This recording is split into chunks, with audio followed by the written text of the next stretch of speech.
Evet.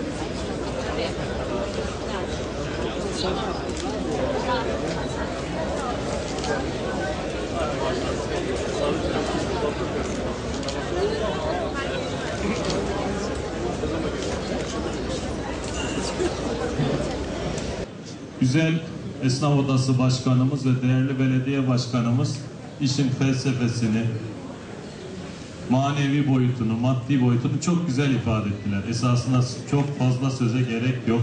İlkelerimiz burada, tarihimiz, geçmişimiz, kültürümüz, medeniyetimiz ortada.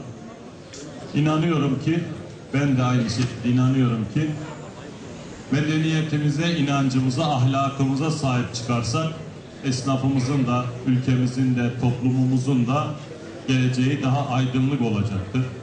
Birlik, beraberlik yüzümüzü güldürecektir.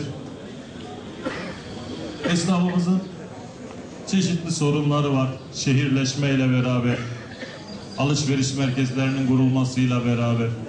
Ama bunlarla ilgili hep beraber mücadele ediyoruz. Sanatkar yetiştirmeye, meslek edindirme kurslarında çaba gösteriyoruz. KOSGEB'in, Bilim Teknoloji Bakanlığı'nın, Kalkınma Ajansımızın esnaf için, sanatkar için çok önemli destekleri var. Bunların mutlaka takip edilmesi gerekiyor. Kendimizi yenilememiz gerekiyor. Aksi takdirde hakikaten ayakta kalmak, rekabet etmek çok zorlaşıyor. Bir araya gelmek lazım. Her toplantıda bunu da söylüyorum. Ortaklık kültürünü geliştirmek lazım. Bunları yaptığımızda gerçekten genç, dinamik bir nüfusa sahip olan, büyük ekonomik potansiyeli olan Şanlıurfa'da esnafımızın yüzü çok daha fazla gülecektir. Bunu yapabilecek, bunu başarabilecek imkan, kabiliyet ve potansiyele Şanlıurfa sahiptir.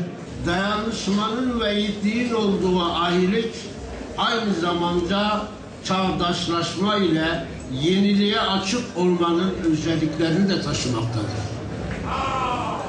Ahilik her şeyden önce insana getirdiği değerlerin verilmesini gerçekleştirmiştir. 13. yüzyıldan 18. yüzyıla kadar Müslüman Türk toplumunun ekonomik, sosyal ve kültürel alanlarda bir düzen içerisinde yaşamasına öncülük etmiştir. Münkir, münafık, zalim şerinden hasemil eylesin. Kefilsiz belanı satmayın, son parayı kesmeyin.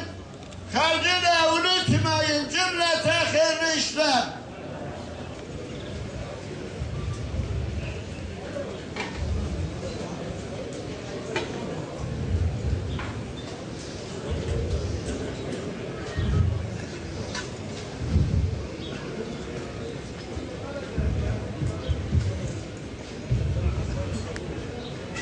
Davranışları, insanlığı, dünya işleri için ne dersiniz? İyiliklerine tanıklık için yol kardeşleri huzurlarınıza çıkmışlardır. Ustası da hem şahittir hem de kefildir. Selam söyle baba.